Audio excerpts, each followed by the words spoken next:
والصلاة والسلام على عباده الذين اصطفى أما بعد أعوذ بالله من الشيطان الرجيم بسم الله الرحمن الرحيم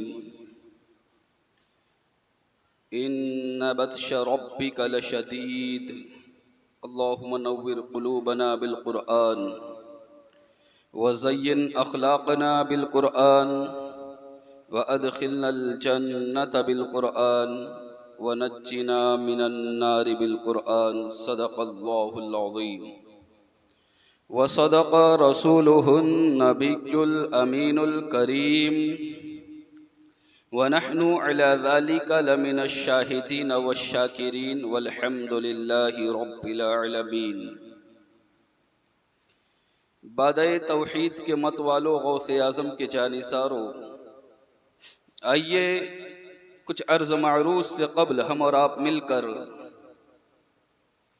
آقا انعامدار، مدینے کے تاجدار، امت کے غمخوار، شاہوں کے تاج، آقاؤں کے آقا، ہم غلاموں کے محسن، یتیموں کے سہارا، بے آسروں کے آسرا، بے خانماؤں کے ماوا، غریبوں کے محب، مسکینوں کے ساتھی، مساوات کے حامی، صدق کا منبع، صبر کا معدن، خاکساری کا نمونہ، اولین انسان، محبوب ذیشان، مومن کا ایمان، صبح کائنات کے شمس الضحیٰ، شام کائنات کے بدر الدجا، محمد عربی روح فدا صلی اللہ تعالی علیہ وسلم کی بارگاہ میں جس طرح سے میں پڑھاتا ہوں میرے ساتھ مل کر پڑھیے، الصلاۃ والسلام علیک یا رسول اللہ، الصلاۃ والسلام علیک یا حبیب اللہ، الصلاۃ والسلام علیک یا نبی اللہ صلی اللہ تعالی علیہ وسلم۔ برادران ملت اسلامیہ، خطبہ مسنونہ کے بعد میں نے جس آیت کریمہ کی تلاوت کرنے کا شرف حاصل کیا، اللہ تبارک و تعالی میری زبان پر کلمۃ الحق کو جاری فرمائے۔ ارشاد پروردگار ہے، ان بطش ربک لشدید، بے شک تیرے رب کی پکڑ بڑی سخت ہے۔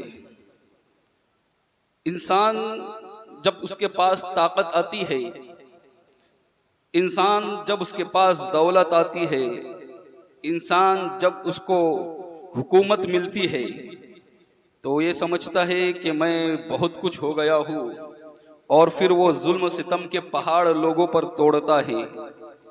آپ یہ نہ سمجھو اس کی صرف بڑی حکومت ملنے کے بعد انسان ظلم زیادتی کرتا ہے، نہیں، بلکہ اگر کسی کو چھوٹا سا عہدہ بھی مل جائے تو وہ اپنے ماتحتوں کے ساتھ ظلم زیادتی کرتا ہے۔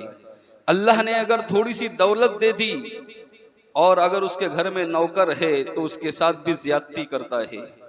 برادران ملت اسلامیہ، ہر وہ جو اپنے ماتحتوں پر، جو اپنے نوکروں کے ساتھ، جو جسے بھی اس کے اوپر اختیار مل جائے اور پھر اس پر وہ ظلم کرے، تو اللہ تبارک و تعالیٰ کا فرمان یاد رکھنا، ان بطش ربک لشدید، بے شک تیرے رب کی پکڑ بڑی سخت ہے۔ اللہ رب العزت کی پکڑ اتنی سخت ہے کہ انسان کو احساس تک نہیں ہوتا کہ مجھے کس کیے کی سزا مل رہی ہے۔ وہ احساس، وہ شعور، وہ سب کچھ چھین لیا جاتا ہے، اور پھر اللہ تبارک و تعالیٰ ایسے گرفت فرماتا ہے اس کی کہ پھر اس کو کچھ شعور نہیں ہوتا، اسے کچھ پتہ نہیں چلتا، اور سب کچھ تباہ و برباد ہو جاتا ہے۔ جتنا جو کچھ تھا اس کے پاس وہ سب کے سب ختم ہوتا ہوا نظر آتا ہے۔ برادران ملت اسلامیہ، یہی حال یزید کا ہوا۔ یزید نے میرے امام علی مقام رضی اللہ تعالی عنہ پر ظلم و زیادتی کی۔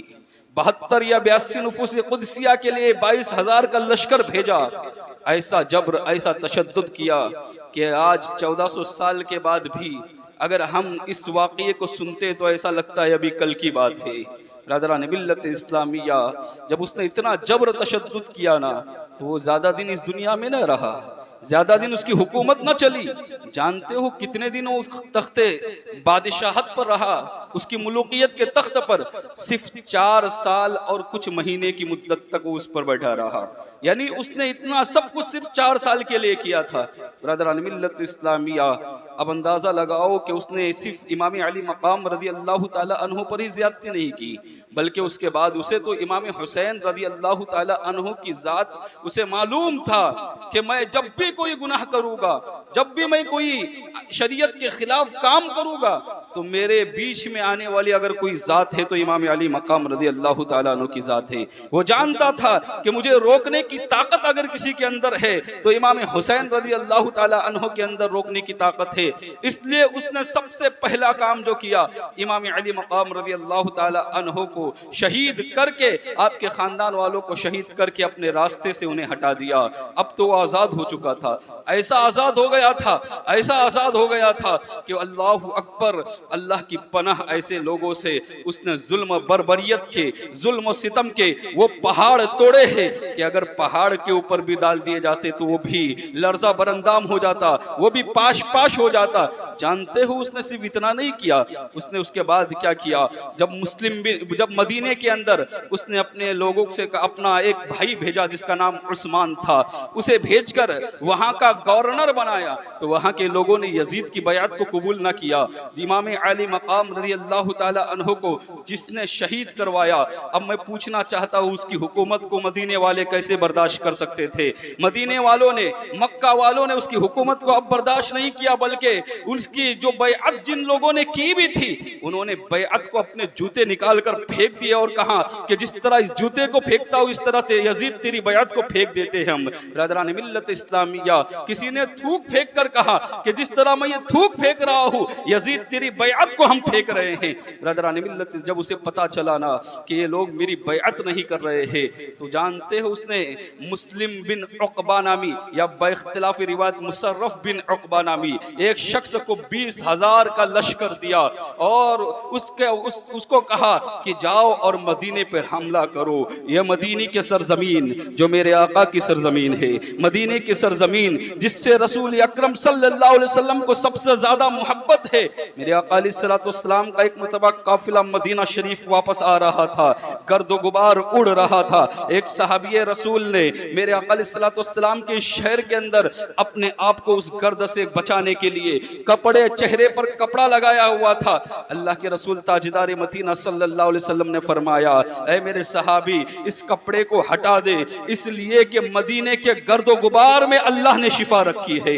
ذرا اندازہ لگاؤ میرے آقا کتنی محبت کرتے تھے۔ مکہ چھوڑنا دشوار تھا، لیکن جب مکہ فتح ہوا اس کے باوجود بھی سرکار مکہ میں نہ رہے بلکہ واپس مدینہ آئے، مدینے کو اپنا قیام گاہ بنایا، مدینے کو اپنا آماج گاہ بنایا۔ برادران ملت اسلامیہ، میں پوچھنا چاہتا ہوں جس شہر سے میرے آقا نے اتنی محبت فرمائی اور یوں بھی فرمایا ہے اللہ کے رسول صلی اللہ علیہ وسلم نے کہ جو مدینے والوں کو ستائے گا، جو مدینے والوں کے خلاف ظلم کرے گا، وہ اس طرح سے ہلاک ہو جائے گا جس طرح سے نمک کو پانی میں ڈالنے کے بعد پگھل جاتا ہے۔ اس کتنے جلدی آپ نے دیکھا ہوگا کہ جب نمک کو پانی میں ڈالا جاتا ہے تو فوراً پگھل جاتا ہے، کہاں اسی طرح اس کی زندگی پگھل جائے گی، وہ تباہ و برباد ہو جائے گا۔ لیکن اس نے ان تمام روایتوں کو کا پاس نہ کیا۔ جسے نواسہ رسول کا پاس نہ ہو اسے کس کا پاس ہو سکتا ہے، اسے کس کا لحاظ ہو سکتا ہے؟ اس نے ان تمام چیزوں کا کوئی پاس و لحاظ نہ کیا اور پھر مدینے پر حملہ کرنے کا حکم دیا۔